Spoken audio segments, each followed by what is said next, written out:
আসসালামু আলাইকুম। আজ আমার দুপুরের কি মেনু হয়েছে আপনাদের সঙ্গে শেয়ার করছি। আমার রান্না কমপ্লিট হয়ে গিয়েছে, তাই ভাবলাম আপনাদের সঙ্গে শেয়ার করে নিই। এখানে ভাত করেছি, দুজন খাবো দুপুরে। ছেলে ডিউটি চলে গিয়েছে, মেয়েও শ্বশুরবাড়ি চলে গিয়েছে।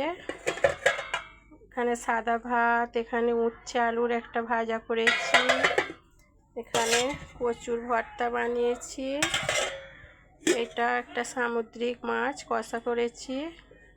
এই সামুদ্রিক মাছটা আমাদের বাড়িতে ভীষণ আমরা পছন্দ করি। সামুদ্রিক মাছটা আমার খুবই হয় বাড়িতে রান্না। এখানে দই চিকেন বানিয়েছি, ঝাল ঝাল করে একটু দই চিকেন বানিয়েছি, আর লেবুর ডাল। আজকে আমার এই মেনু হয়েছে। প্লিজ আমার চ্যানেলটা ভালো লাগলে সাবস্ক্রাইব করবেন।